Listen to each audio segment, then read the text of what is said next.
Bienvenue sur Terre, ma grande. C'est l'horreur, tu vas te régaler. Ah, c'est pas faux. Non! Non! Oh, punaise, oui! Pas ça! Non!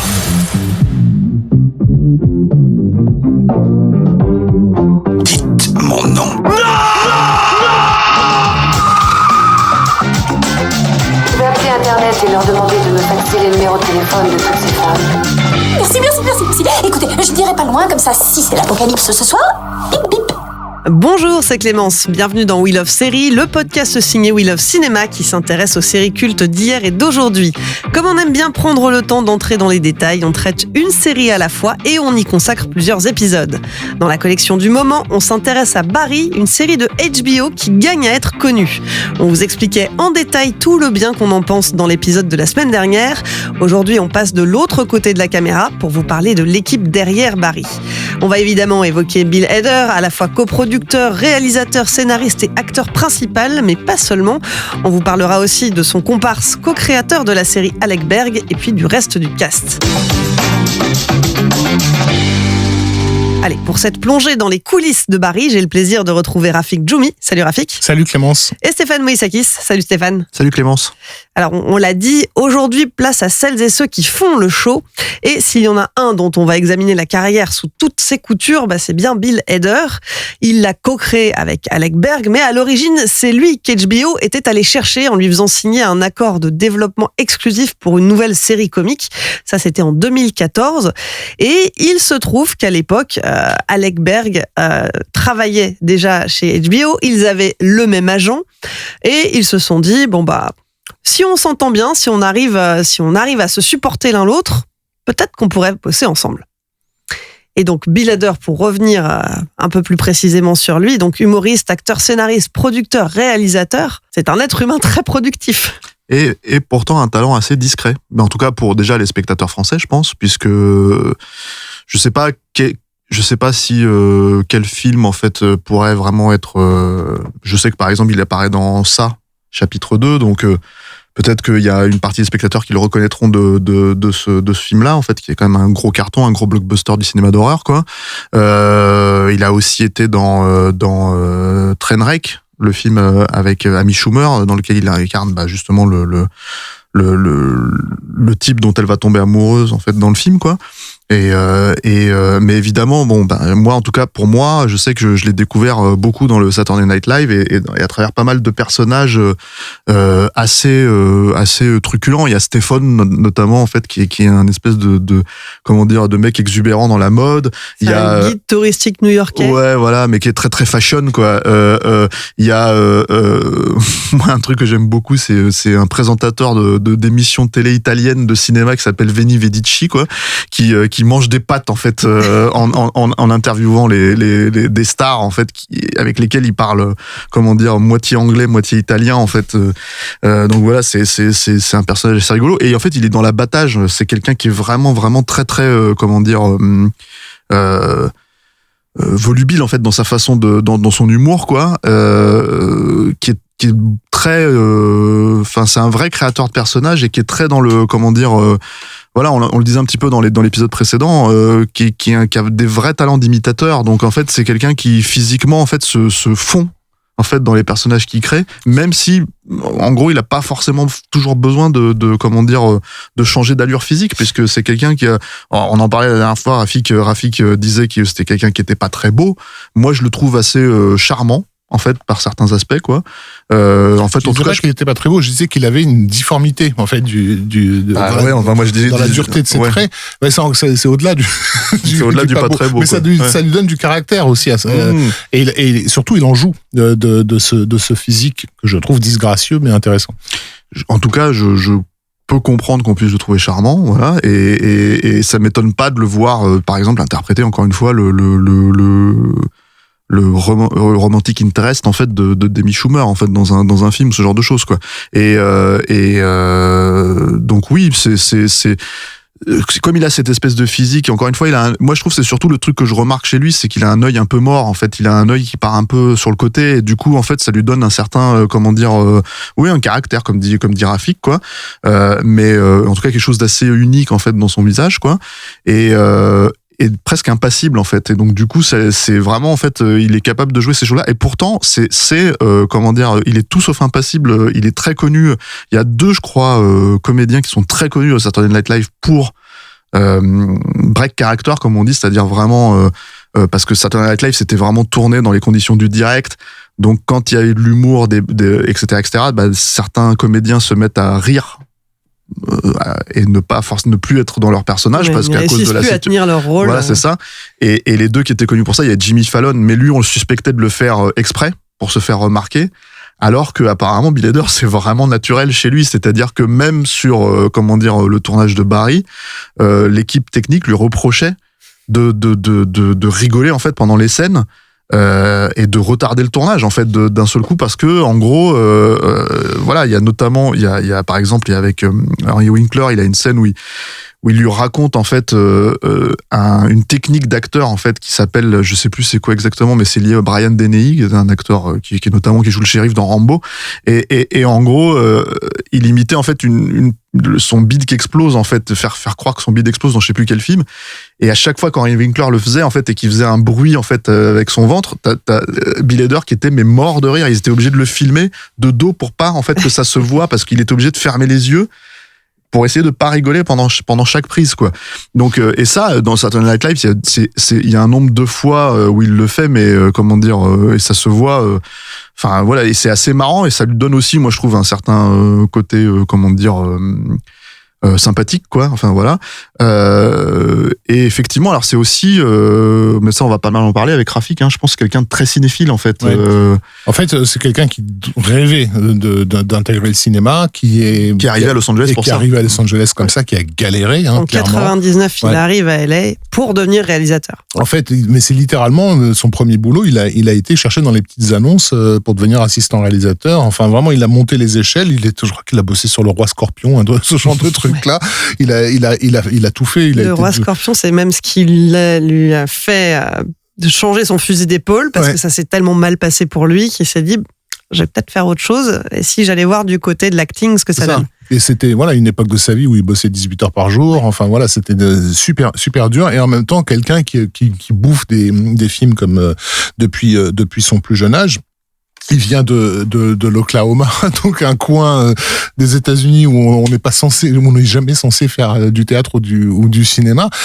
Mais sa mère en fait était un prof de danse, donc déjà c'était une famille entre guillemets d'intello, tu vois, pour la ville de Tulsa. Et ses parents lui faisaient regarder beaucoup en fait de films. Il raconte que son père lui montrait Orange Mécanique, et à chaque fois qu'il y avait une scène un peu trop dure, il lui disait tu sors de la pièce, tu reviens. Ou je crois qu'une babysitter aussi parce qu'elle avait envie de regarder Full Metal Jacket, elle l'a mis alors que les gamins étaient sur le canapé à côté d'elle, etc. Bon, ce genre de choses. Et lui trouvait ça tout à fait normal et super cool de voir ces films too much, violents, etc. Et très vite a remarqué effectivement les noms récurrents. Voilà, dès son plus jeune âge, il remarque effectivement les noms de Joe Dante, John Landis sur les jaquettes des VHS, et il commence à faire un lien, à se dire mais en fait ces mecs-là ils font des films. Donc au départ sa montée vers la cité des anges, c'est vraiment dans l'idée de devenir réalisateur. En fait, il se voit pas forcément comme comédien, mais il a ce talent incroyable d'imitateur qui est dû aussi, il faut le dire, aux heures passées à voir et à revoir et à revoir les scènes, qui effectivement il te fait parfaitement un De Niro, un Pacino. Son imitation de Pacino, elle est juste complètement dingue. Je crois qu'on peut voir un show télé comme ça où t'as Pacino qui est en face et qui revient pas de ce que Bill Hader est en train de faire, quoi, parce que c'est pas du tout dans l'exagération, il est vraiment en train de faire Pacino, mais parce que voilà, il les a littéralement appris par cœur, ces films-là, et c'est ce qui va lui valoir son breakthrough au Saturday Night Live au départ, ce talent d'imitateur. Mais il va se révéler être effectivement un comédien plutôt avec un large éventail, et aussi il a cette capacité à jouer beaucoup de sa voix très grave et très posée, qui va beaucoup lui servir. Il fait des voix. Il fait énormément de voix dans les dessins animés, ouais. Ah ouais, tout à fait. Pour en citer quelques-uns, il a travaillé sur Tempête de boulettes géantes, Ouais. sur toute la franchise, Ouais. mais aussi Turbo, Monster University, Inside Out. Inside Out, ouais, c'est ça. Vice-versa, ouais. Il fait Vice-versa. la peur. colère, je crois, non? La peur, non? La peur, Ouais. non, la peur, ouais. La peur, et encore d'autres, Finding Dory, donc la suite du Monde de Nemo, Angry Birds the Movie, et Addams Family numéro 2, qui vient de sortir là, cet automne. Donc ouais, beaucoup de voix. Au cinéma, on l'a brièvement évoqué, mais il incarne quand même pas mal de personnages secondaires dans des films de toute la galaxie de Judd Apatow. Des flics. Les Dans flics. Super Grave. Oui. Dans Super Grave, il joue dans Tropic Thunder, il joue dans Sans Sarah, rien ne va, Forgetting Sarah Marshall pour le titre original. Voilà, il apparaît quand même au cinéma, même si on ne le voit que très rarement dans le premier rôle. Mais effectivement, sa compulsion à bouffer des films, on a fait un cinéphile accompli, et ça a été, je pense, une surprise pour pas mal d'entre nous lorsque, alors je sais quoi, c'était il y a 6-7 ans, je sais plus, où il avait publié sur le site Collider une liste de ses films favoris. Alors je sais plus combien il y en a, je crois qu'il y en a 500, un truc comme ça, non, 223 pour être plus exact. Et quand on voit cette liste, on a l'impression de le connaître, on se dit mais c'est pas possible, il fréquente les mêmes boutiques que nous, quoi. Enfin, je veux dire, c'est habituellement chez les comédiens, quand ils te citent leurs films favoris, c'est toujours un peu le même panel, on va dire, de grands classiques officiels. Or là, on se retrouve avec du Mario Bava, avec du Kobayashi, avec des trucs. Basiquement, il faut Bill Hader, c'est je sais pas, c'est 10 ans de l'étrange festival à Paris, quoi, si tu veux. Il a vraiment vu et apprécié tous ces films-là. C'est ce qu'on appelle une cinéphilie pointue. Voilà, c'est quelqu'un. On cite pas, je sais pas moi, Opération Peur de Bava ou Quaidan ou Los Olvidados de Buñuel par hasard. Généralement, il y a des titres de films, quand quelqu'un te les cite, tu dis tiens, toi t'es allé loin en fait. Pour en revenir avec ça, c'est que t'es vraiment allé chercher très loin. Donc c'est quelqu'un qui a bouffé un nombre incalculable de films, et ça va être essentiel dans la constitution de l'identité d'une série comme Barry, parce que ça part d'un pitch qui aurait pu déboucher sur n'importe quoi en fait. Barry, ça aurait très bien pu être une série rigolote, très cynique par rapport à son sujet, etc. Mais en fait, l'apport de Bill Hader va lui apporter une assise dans une façon de procéder. On parlait des frères Cohen dans l'épisode précédent. En fait, on retrouve pas par hasard le chemin des frères Cohen. C'est aussi, on parlait aussi du fait que cette série nous surprenne régulièrement. Ça aussi, c'est un réflexe de cinéphile. C'est le réflexe de quelqu'un qui a vu tellement de fois ces séquences-là que ça l'intéresse pas de refaire la même chose. Comment je peux passer outre, comment je peux contourner le truc, comment je peux faire autrement en fait. Et Barry, c'est ça. Chaque épisode, on essaie de faire autrement. Et c'est lié aussi, je pense, à la façon dont Barry est écrit, parce que apparemment, donc c'est comme toujours, dans les séries américaines, il y a quand même c'est-à-dire qu'il y a évidemment Bill Hader et Alec Berg en fait qui sont présents, mais il y a aussi un staff en fait pas de writers en fait, de scénaristes, avec qui on confronte en fait les idées. Et en fait, ils ont cette espèce de board en fait dans la salle de réunion, quoi, où ils mettent les idées qu'ils veulent vraiment traiter. Et en fait, ils partent avec ces idées-là, les scénaristes, pour écrire les scènes. Et la repasse derrière, c'est vraiment Alec Berg et Bill Hader en fait qui reviennent dessus et qui définissent, parce qu'à un moment donné, comme chacun va s'octroyer un épisode ou je sais pas quoi, en gros, il faut qu'il y ait quand même une unité générale et que ça soit cohérent, quoi. Mais ils ont besoin d'avoir des scénaristes qui vont pas leur donner en fait, qui vont pas forcément abonder dans leur sens en fait. Et je pense que si lui effectivement il a cette cinéphilie, il a aussi le besoin d'avoir du recul sur ce qu'il fait.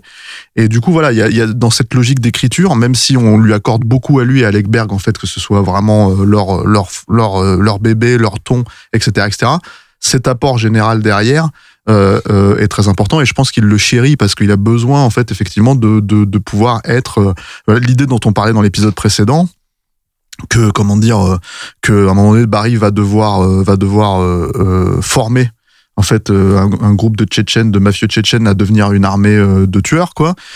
C'est vraiment pas du tout une idée qu'ils ont eue. en fait, ni Alec Berg, ni Bill Hader, mais c'est vraiment une idée qui venait des scénaristes et qui leur ont dit mais pourquoi vous faites pas ça? Et là d'un seul coup ils se disent mais c'est une idée géniale, il faut impérativement qu'on la garde, et c'est mine de rien c'est étalé sur 2-3 épisodes, voilà, et ça prend une certaine place quoi.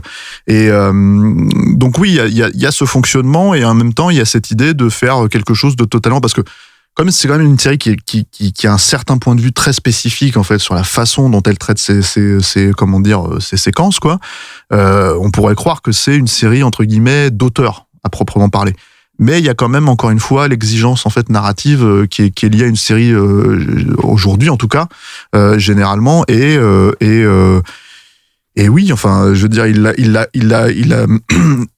a cette façon de fonctionner en fait, qui est une façon de fonctionner qui est collégiale en fait, vraiment, il a ce besoin-là. Et je pense que c'est là aussi où il se retrouve avec Alec Berg. Bah, c'est sans doute le SNL aussi qui l'a marqué. Il a quand même passé 8 ans, de 2005 à 2013 en tant que membre de l'équipe. 8 ans à travailler en groupe, à travailler à plusieurs. C'est forcément, ça a une influence sur la façon d'écrire. Alors c'est vrai ce que tu dis, même s'il faut savoir que la problématique du SNL, et c'est quand même assez fréquent ça pour le coup dans le SNL, c'est qu'en fait ils ont tendance à se tirer la bourre, les comédiens entre eux, parce qu'il y a vraiment il y a des vraies rivalités en fait qui naissent, parce que ils cherchent justement à avoir l'assentiment des scénaristes pour pouvoir avoir des sketchs à eux en fait, et pouvoir être sûr de passer ce qu'ils appellent je crois c'est le dress rehearsal, c'est ça, dans le Saturday Night Live. C'est vraiment en fait quel sketch va rester, quel sketch va virer, et des fois ça se fait le jour même en fait avant l'enregistrement quoi. C'est ça, à la répétition. Ouais. Et du coup alors je ne sais pas si Bill Hader fonctionnait vraiment dans ce genre de fonctionnement-là, enfin s'il était vraiment dans ce genre de rivalité on va dire, c'est pas quelque chose qui ressort automatiquement, mais dans Saturday Night Live c'est très très connu, donc c'est vrai que c'est effectivement obligatoire de devoir travailler avec en bonne collaboration, mais assez fréquemment l'énergie de l'émission en fait faisait que voilà il y avait beaucoup de conflits quoi. Et il n'était pas forcément dans un conflit ouvert, parce que lui se considérait pas comme un comédien, encore une fois, il s'est retrouvé avec des gens, on le répète, mais Saturday Night Live c'est la plateforme de lancement aux États-Unis, donc il y en a qui arrivent avec les dents qui arrivent le parquet et qui sont prêts à tout pour défoncer tout le monde quoi, et se mettre en avant. Lui il se sentait même pas comédien, en gros il était en mode qu'est-ce que je fous là, et ça lui a valu des crises d'angoisse qui parfois sont devenues des crises de panique en fait, notamment un sketch où il a interprété Julien Assange et où il était carrément pas bien quoi, il a failli ne pas le terminer quoi. Alors une autre preuve qu'il est capable de travailler en équipe correctement, c'est qu'il a aussi collaboré avec l'équipe de South Park à la base, parce que il est devenu ami avec Matt Stone, ils s'entendaient très bien, ils avaient le même genre d'humour, et Hader a fini par participer à ce qu'ils appellent les retraites d'auteurs. Ils partent en villégiature ensemble pendant une semaine, ils vont brainstormer sur des thématiques, sur des idées de scénario, de gags, etc. Et voilà, et il a commencé à partir de la 12e saison à travailler sur la série. Il a été aussi consultant créatif et même producteur exécutif. Il fait partie des producteurs de la série qui ont remporté l'Emmy Award de 2019 de la meilleure série animée. Donc là aussi, sa contribution est marquante. Mais alors après, je pense que c'est quelqu'un qui avait, parce que même s'il a cette expérience-là, c'est quelqu'un, je pense, qui était au service en fait de South Park. Là, différemment, en fait, pour le coup, Trey Parker et Matt Stone, c'est leur bébé. C'est des gens qui ont un fonctionnement très très spécifique, quoi. Mais alors que là, je pense que la différence en fait avec Barry, c'est que pour le coup, il est quand même décisionnaire principal et l'aspect collaboratif me semble beaucoup plus joyeux en fait entre guillemets. C'est-à-dire que je crois qu'il s'en est pas forcément plaint de South Park, mais il avait conscience, en tout cas il l'a souvent dit, qu'il avait conscience en fait que de toute façon il devait servir Trey Parker et Matt Stone. Alors que là l'inverse en fait, c'est que les scénaristes le servent lui en fait sur une série comme Barry, et mais avec l'idée qu'il puisse reconnaître effectivement que c'est important de pouvoir avoir des gens qui leur donnent des points de vue, qui confrontent des points de vue, et en fait qui leur disent mais là vous faites pas chier en fait, là il faut faire un peu plus, faut être un peu plus original et tout quoi. Ouais, dans le challenge. permanent. Et de toute façon, c'est le propre de la série. Hein. Je pense que c'est vraiment l'idée que encore une fois, on ne sache pas où elle va, quoi.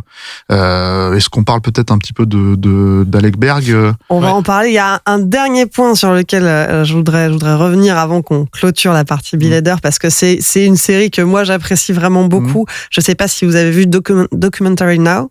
Non. Non, oui, mais je vois ce que c'est. Vous voyez ce que c'est. Donc c'est une série de mockumentaires, de faux documentaires humoristiques qu'il a créé en équipe aussi avec Fred Armisen du SNL et Seth Meyers, et qui reprend en fait chaque épisode va parodier un style de documentaire bien particulier, et c'est à mourir de rire parce que là aussi on sent qu'alors il a maté beaucoup de films, il a maté beaucoup de docu aussi, et il sait parfaitement faire ressortir les ficelles. Donc il y a documentaires comme les documentaires qui parlent de cuisine qu'on voit sur Netflix, qui sont très beaux, qui sont très bien léchés, et qui vont complètement retourner. Il y a des documentaires qui parodient Vice, cette plateforme d'infos avec un ton très très ironique, très jeune, et un peu sensationnaliste aussi. Et sensationnaliste. Et là, ça devient Drones, et c'est à mourir de rire. C'est Jack Black qui incarne le rédac chef, qui envoie des journalistes sur le terrain pour aller. Je crois qu'ils veulent interviewer un baron de la drogue, et en fait les journalistes se font zigouiller les uns après les autres, à chaque fois il en renvoie. Bref, si vous avez l'occasion, Documentary Now, c'est vraiment excellent. Et encore une fois dans une démarche très cinéphile, parce que qui imite effectivement le style visuel très particulier. Moi je sais que ça m'a flingué un doc, parce que j'avais vu un épisode en fait de Documentary Now sans savoir que c'était une parodie d'un autre documentaire, oscarisé pour le coup. Et lorsque j'ai vu le documentaire en question, j'étais mort de rire, alors que c'est pas censé être drôle du tout, parce que je me rappelais de la connerie que j'avais vue, quoi. Effectivement. Bon, alors faut le voir en étant prévenu, mais en tout cas c'est à nouveau une production de qualité. Et donc Alec Berg, qui est l'autre papa de Barry, Alec Berg, on l'a dit, ils avaient le même agent au départ, c'est comme ça qu'ils se sont retrouvés à travailler ensemble. Lui, il est aussi très productif, hein, même si son nom peut-être ressort un peu moins. Il a écrit, était prod exécutif sur Seinfeld et Curb Your Enthusiasm de Larry David. Larry et son nombril en français. Apparemment, c'est le titre français. C'est ça, Larry et son nombril. Et c'est aussi un des producteurs exécutifs de Silicon Valley. Ouais. Et on retrouve peut-être un petit peu de cet humour, de cette capacité à tracer des portraits très vite, en fait. Les personnages de Silicon Valley sont des personnages qui sont pas faciles à vendre au public, comme on vend des nerds de la big tech, et en les rendant drôles en plus, et en faisant en sorte que le public reconnaisse immédiatement au-delà de la parodie, la vérité du personnage, quoi.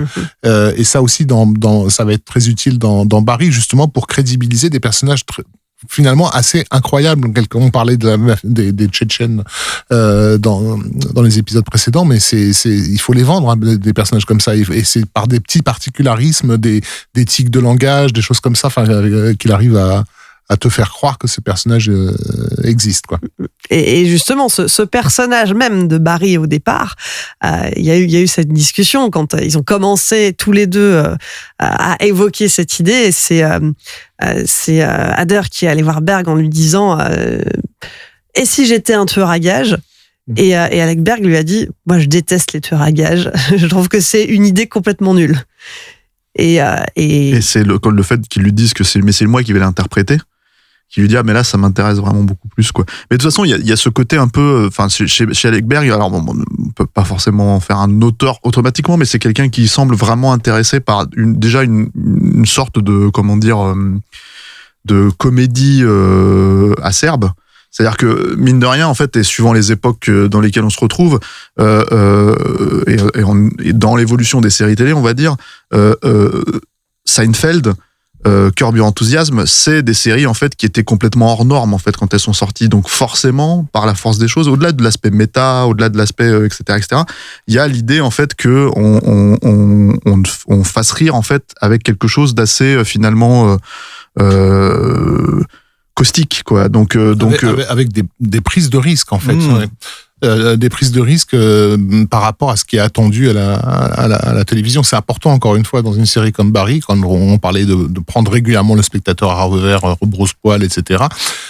Curb Your Enthusiasm, c'est pas une série qui te brosse dans le sens du poil. Il y a des moments, c'est grinçant et ça fait mal aux dents, quoi. Ouais, et puis même les premiers épisodes, la forme elle est dégueulasse. Enfin vraiment, hein, c'est-à-dire que c'est filmé en vidéo, c'est moche. Donc faut vraiment, enfin le personnage de Larry David, il devient sympathique entre guillemets par c'est voilà, une sympathique ordure. Mais, voilà, c'est ça. Mais c'est quelqu'un qui est profondément antipathique à la base, qui est profondément presque, en fait. C'est un sociopathe qui se force à être social, en fait, associable. Et en fait, du coup, ça devient, enfin, la formule, elle est vraiment, D'ailleurs. Vas-y. Non, vas-y. Non, mais en fait, donc, du coup, il devient vraiment difficile. Enfin, il est à la fois difficile à suivre. Moi, j'adore, hein, Curb Your Enthusiasm. Je trouve ça vraiment très, très drôle. Mais du coup, en fait, on sent qu'il a ce type d'humour-là. Et en même temps, faut savoir que par exemple il a je suis peut-être le seul à avoir vu à cette table, il lui est arrivé en fait de faire des comment dire, il a coécrit des scénarios de films aussi. Voilà, c'est ça. Et notamment, moi il y en a un qui l'a co-réalisé, mais il est pas comment dire, crédité pour des raisons, en fait, parce qu'il y a 3 réalisateurs sur le film. C'est une comédie, une teen comédie, mais qui vraiment, en fait, aux États-Unis s'appelle Eurotrip. Et c'est l'histoire d'un groupe de jeunes, en fait, qui font un voyage en Europe et qui d'un seul coup se retrouvent dans des galères. Voilà. Alors c'est vraiment une teen comédie très classique, hein, dans son déroulement et dans tout ça, mais avec en fait parfois un humour vraiment stupide, et c'est un truc qu'il aime bien aussi, quoi. C'est-à-dire il a aussi écrit écrit une version vraiment pas fameuse pour le coup du Chat chapeauté, hein, en fait, avec Mike Myers, qui est et ça semble pas incohérent, hein, qu'il travaille avec quelqu'un comme Mike Myers, mais c'était vraiment dans la lignée du Grinch avec Jim Carrey. Et c'est vraiment un film, moi je sais pas, de mémoire assez transparent. Ouais, pauvre, quoi. Mais c'est, je pense aussi là où se rencontre avec Bill Hader, c'est dans ce goût de casser certaines attentes et certains moules. On parlait de Curb Your Enthusiasm, on a Larry David qui est en train de faire un truc pas bien. Il passe son temps en fait à essayer de, comment dire, de trouver des raccourcis à la vie, quoi, de s'en sortir à bon compte en étant pas tout à fait honnête, pas tout à fait comme il faut. Et évidemment, la vie se met en travers de son chemin. C'est un truc qu'on retrouve aussi dans Barry, en fait. Et je pense notamment il y a tout un épisode où Barry doit buter un mec, c'est son boulot, donc, et décide de se mettre en sniper devant la maison de ce type-là. Donc on est dans une configuration très connue au cinéma, celle du sniper qui attend que sa victime sorte de la maison. Sauf qu'en fait, il y a tous ces problèmes avec la troupe de théâtre qui viennent le perturber, parce qu'en fait son téléphone n'arrête pas de lui envoyer des SMS alors qu'il est censé être concentré sur sa cible, et il sait pas qu'est-ce qu'il doit choisir. Bon, en réalité, là, on est presque dans du Larry David plus, quoi. C'est-à-dire, Larry David, il est en train de faire sa saloperie, entre guillemets, tuer. Et en fait, la vie vient l'emmerder et lui rappeler qu'il a des obligations. Et là, les obligations de Barry, c'est des obligations de vivre comme un humain avec des humains, et donc d'avoir des rapports sociaux, et donc répondre à ces SMS, au lieu de tranquillement tuer le gars qu'il a en face de lui, quoi. Alors, si vous voulez entendre encore plus parler de Larry David, on en avait longuement discuté dans la collection numéro 2 sur Seinfeld. Je crois que c'est dans l'épisode 4, si je dis pas de bêtises. Voilà, vous pouvez le réécouter très très rapidement. Avant de conclure, on va quand même parler des autres membres du cast, parce qu'il y a des choses à dire aussi sur eux, à commencer par un comédien qui a été connu du grand public pour ça. Sunday, Monday, happy days. Tuesday, Wednesday, happy days. Thursday, Friday, happy days. The weekend comes, my cycle hums, ready to race to you. These days are happy days. These days are Henry Winkler, qui joue donc Gene Cousineau, le prof de théâtre, et qui incarnait dans Happy Days le célèbre Fonzie, de Arthur Herbert Fonzarelli. son vrai nom, et il l'a incarné pendant 11 ans. Bah, le personnage de cool en fait par excellence, même si moi j'ai toujours trouvé ça assez drôle parce que j'ai toujours trouvé que Henry Winkler avec quand même tout un physique tout sauf cool en fait à la base quoi. C'est quand même une espèce de je vais faire mon Rafik là, mais une tête d'oiseau un peu étrange quoi, un peu puis un physique un peu comment dire, il est pas très grand, il est un peu, alors maintenant parce qu'il est un peu plus vieux il est voûté sur lui-même, mais même déjà à l'époque il jouait pas de cette stature là, et pourtant en fait on lui faisait jouer ce personnage de mec, enfin de biker entre guillemets ultra cool, etc. Et moi j'ai jamais eu, je regardais pas mal Happy Days quand j'étais gamin, forcément. C'est marrant parce que je l'ai jamais vu sur sa moto quasiment en fait, donc c'est ça qui m'a toujours un peu marré. Moi je me rappelle de lui parce qu'il va pour se coiffer puis finalement il est coiffé parfaitement, ce genre de choses quoi. Et voilà, et c'est quelqu'un qu'on a retrouvé finalement parce que justement il a ce personnage culte. On l'a retrouvé dans pas mal de films un peu nostalgiques. Par exemple, c'est un habitué des comédies d'Adam Sandler, et Adam Sandler, c'est quelqu'un qui est fondamentalement très nostalgique et qui l'emploie parce qu'il aime il a une troupe de comédiens autour de lui, et Henry Winkler en fait vraiment partie. Il apparaît dans Little Nicky, il apparaît c'est le coach dans Waterboy, ouais. Il joue son père dans Click. Enfin voilà, c'est un comédien qui revient régulièrement. Il a une scène, je crois, dans Chuck et Larry, je sais plus comment ça s'appelle. En fait, ce sont ces réalisateurs des années 90 qui en fait vont lui permettre de se révéler en tant que comédien, parce qu'il faut dire les choses. Fonzie, c'était c'est pas un rôle quoi, c'est une fonction. Donc c'est amusant qu'il soit le prof de cette troupe dans Barry, parce que c'est précisément quelqu'un qui n'a pas eu de carrière en fait. Henry Winkler, il a été un personnage de télévision quoi, mais il est passé à côté de sa carrière de comédien d'une certaine façon. Et dans les années 90, je pense notamment à un film comme Click, dans lequel les années 2000, au début des années 2000, dans lequel il a des moments très émouvants qui étaient inattendus de sa part. On se disait tiens, en fait, Henry Winkler ici il vraiment joué la comédie quoi. Et on retrouve le personnage du prof de Barry là-dedans dans sa propre biographie. D'ailleurs, manifestement, il a insufflé vraiment quelque chose de particulier à ce professeur, parce qu'originellement, le personnage était beaucoup plus froid, beaucoup plus sombre. Et puis finalement, il lui a donné aussi ce côté à la fois agaçant, mais quand même sympathique malgré tout. Prétentieux surtout. En fait. Oui, c'est-à-dire que voilà, c'est un personnage qui effectivement, comme on l'avait dit dans l'épisode précédent, est un acteur raté en vrai, parce que c'est quelqu'un qui est pas vraiment capable d'avoir il fait des castings et il continue comment dire à essayer de tourner dans des films ou dans des séries, alors que en fait de l'autre côté il est prof et il explique un peu la vie à ses élèves quoi, qui d'ailleurs le voient comme comme Dieu le Père. En fait, ils sont incapables de se dire que comment dire qu'ils peuvent faire une représentation de pièce si lui n'est pas là pour les diriger en fait, alors qu'ils ont beau avoir répété quoi. Donc du coup il y a ça, et puis la série lui offre un comment dire effectivement quelques moments savoureux et quelques moments touchants, parce que voilà il a un arc narratif, on va pas vraiment spoiler, mais qui est touchant, et je pense notamment en fait il y a cette anecdote qui est assez marrante, et je pense parce que à mon avis Henry Winkler il a conscience de qui il est, parce qu'il a été une star en fait, c'est ça le truc, c'est que en fait à cause de Fonzie ça a été une star, il est reconnaissable, il a eu des films en fait, il a eu des premiers rôles vraiment, mais ça n'a jamais marché au cinéma. Donc du coup, c'est comment dire, c'est quelqu'un qui a une espèce d'humilité pour le coup, qui est à l'inverse de son personnage, et notamment sur Barry. En gros, ce qui s'est passé, c'est que il a insisté pour comment dire être auditionné en fait, comme tous les autres comédiens de la série, et Bill Hader racontait ça. Il disait mais pour Nounou il avait le rôle, et il a fait non mais peu importe, je veux vraiment savoir si je suis le bon acteur pour ce personnage-là, quoi. Et Hader était complètement fou quand il a su que c'était bon, et que justement Winkler venait auditionner. Mais alors, peut-être que le cinéma lui a pas réussi, mais en tout cas les séries oui, puisque à côté de ça, on le retrouve dans Aristide Development, donc beaucoup plus tard que Happy Days, d'abord de 2003 à 2006 pour les 3 premières saisons, et puis il revient en 2013 et en 2018. Comme il le dit lui-même, il est venu pour un épisode, il est resté 5 ans. Et puis Parks and Recreations aussi, dont vous parliez récemment là, à propos de The Office.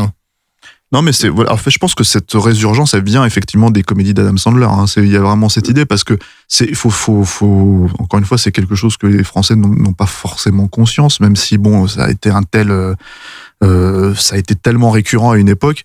Mais il y avait certains films, en fait, les plus gros cartons des films de l'année. C'était les comédies d'Adam Sandler, hein, et c'était vraiment en fait des films qui sortaient à peine en France, ou en tout cas qui étaient vraiment distribués. C'était les sorties techniques en France, parce que justement, ça, Adam Sandler, au même titre que Bill Hader et tous les autres, c'était un des prodiges du Saturday Night Live. Les Américains le connaissaient très bien pour ses personnages du SNL. Et du coup, effectivement, quand il faisait des films d'été, chaque année, il dépassait la barre des $100 millions dans les années 90. Mais en France, ça devenait une sortie technique parce que bon, le distributeur avait ça à balancer en salle, mais aucun public pour suivre. Donc on a vu les affiches dans le métro de Waterboy, etc., mais personne n'allait voir ces films-là. Voilà, et donc dans Waterboy, il a ce rôle de coach, le coach de l'équipe de foot, tout ce genre de choses. Et du coup, en fait, son côté, c'est-à-dire que c'est assez marrant parce que Fonzie, c'est tout sauf un loser. Et d'un seul coup, on le découvre, ce comédien, Henry Winkler, comme un loser dans la plupart des films, en fait, qu'il fait, quoi. Et ce qui lui donne un côté un peu plus touchant, un peu plus, voilà. Et ça profite vraiment, je trouve, au personnage de Cousineau dans Barry, quoi. Parce que c'est un comédien, en fait, raté, quoi. Et puis, alors, il a encore d'autres choses dans son placard, puisque c'est aussi un des producteurs exécutifs de MacGyver. Et oui, il faut quand même le noter. Et une dernière chose, il n'est pas juste comédien, producteur, etc. Il est aussi auteur, parce qu'il faut savoir que il est dyslexique et que pour aider les enfants qui souffrent même de dyslexie, il a commencé à écrire une série de livres pour enfants qui s'appelle Hank Zipzer, et ça a tellement bien marché que il y a eu ça a commencé en 2003, mais il y a eu ensuite une autre série de livres en 2012 et puis même une adaptation télévisuelle par la BBC, voilà, également intitulée Hank Zipzer. Donc c'est quand même un artiste multifacette.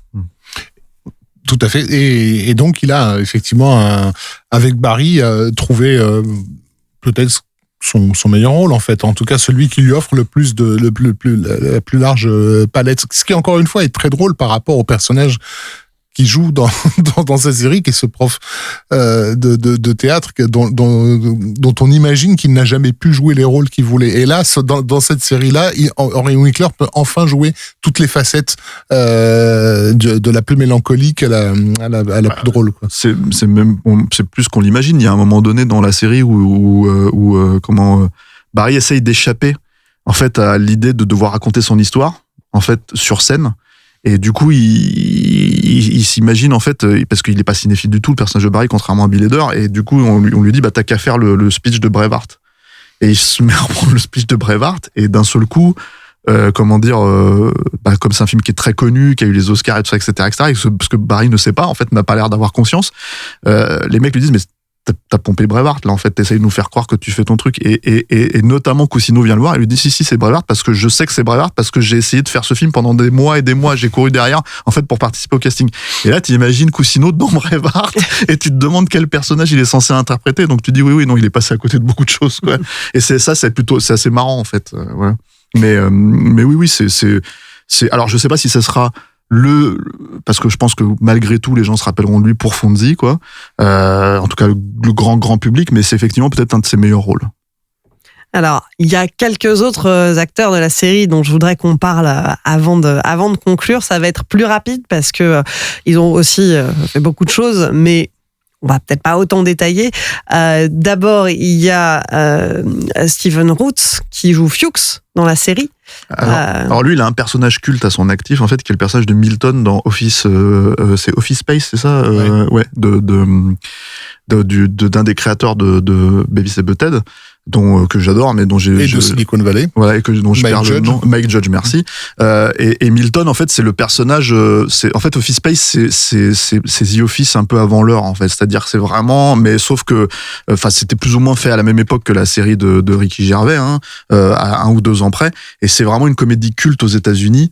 Qui n'a pas du tout marché au cinéma, mais qui est vraiment un énorme produit vidéo, DVD, etc., etc.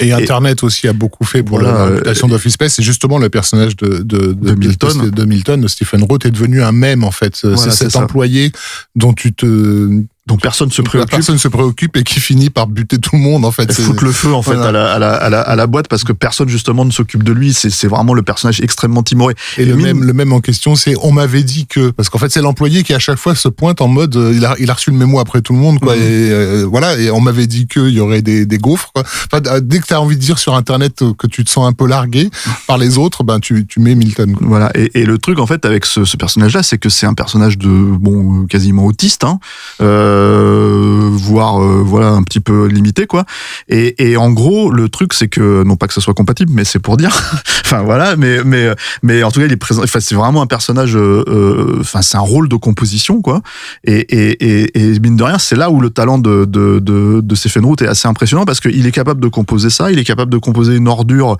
dans Get Out par exemple, il est capable de composer voilà, enfin un manipulateur raté en vrai, comme c'est le cas de Fuchs en fait. Donc c'est quelqu'un qui a, je crois, au moins 250 crédits à son actif en fait. C'est énorme. Voilà. Il joue depuis la fin des années 80, c'est 88, 89 son début de carrière dans les séries de télé et au cinéma. Et la liste est incroyablement longue. Voilà, et le truc en fait c'est que s'il y a cette notion de ce qu'on appelle aux États-Unis le caractère actor quoi. En fait, c'est vraiment ça.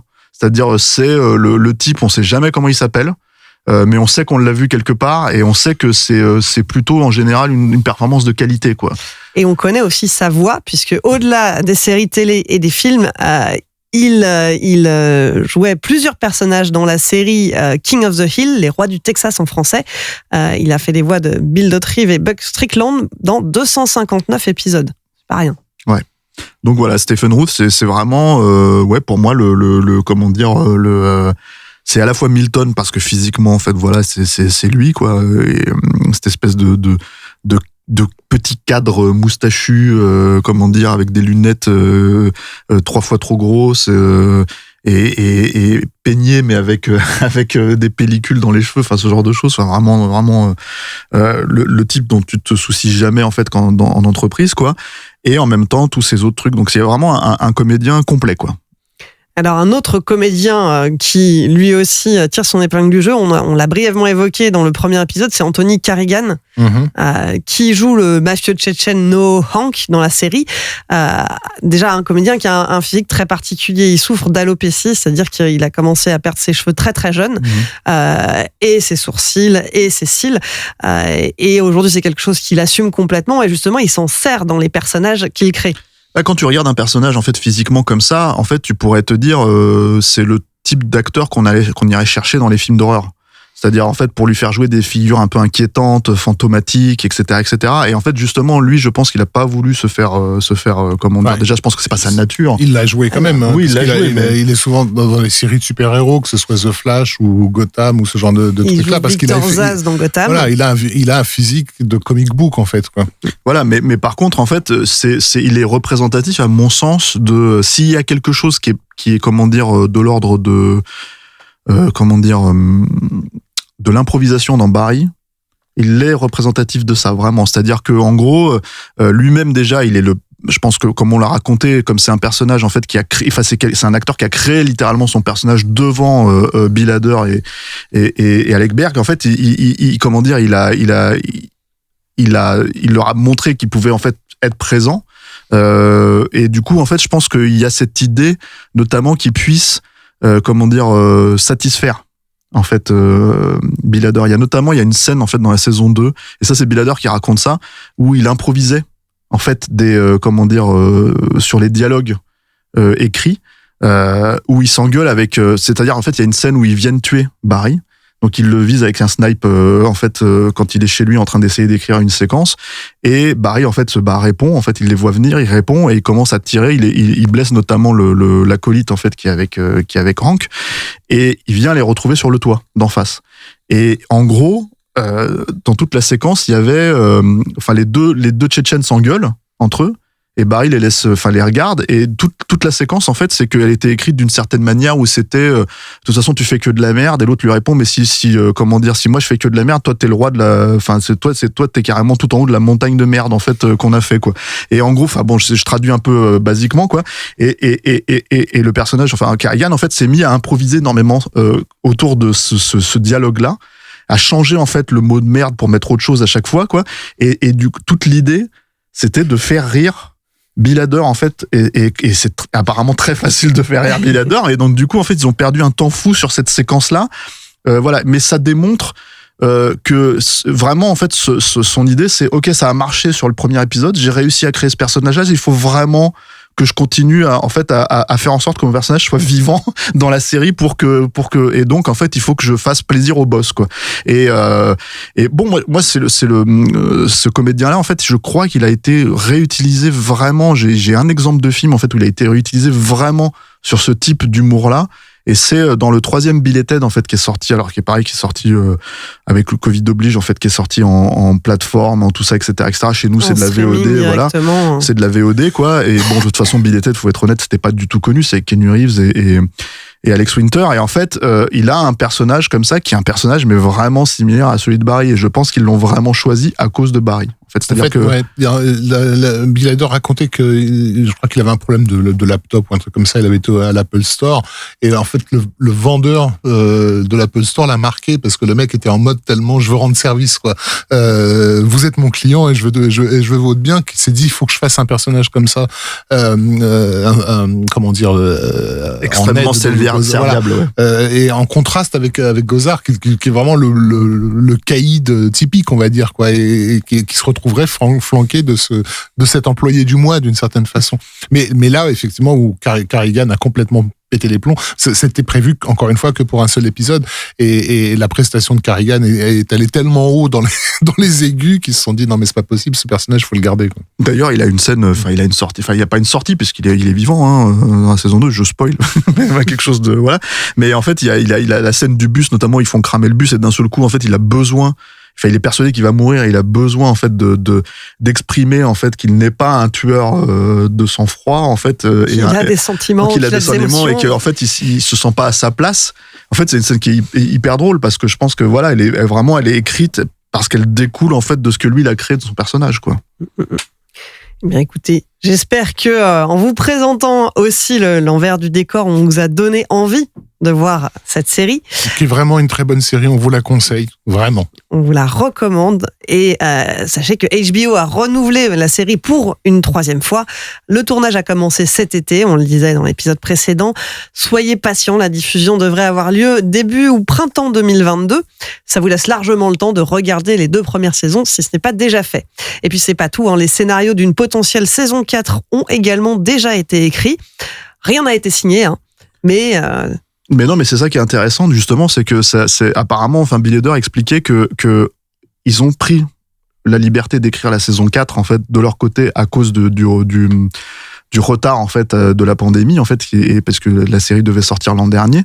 Et du coup, ça leur a permis de revoir, en fait, les épisodes de la saison 3, et de mettre, en fait, des choses en place pour, justement, la saison 4, même s'ils ne savent pas si ça se fera vraiment ou pas, quoi. Donc, du coup, il y a un travail d'écriture encore plus fourni que d'habitude, qui pourrait, en fait, vraiment être payant, je pense, dans la saison 3. Et puis, ça se termine sur un petit cliffhanger, en fait. La saison 2, on va pas spoiler, mais ça peut être intéressant de savoir où ça va aller, quoi.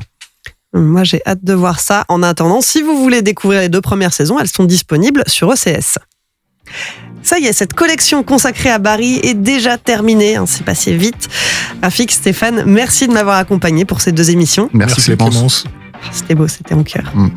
We Love Series, c'est fini pour aujourd'hui. Pour suivre les prochains épisodes ou réécouter celui-ci, rendez-vous sur welovecinema.bnp Paribas et sur vos applis de podcast. Nous, on se retrouve mardi prochain pour une nouvelle collection. Bonne semaine et à très vite.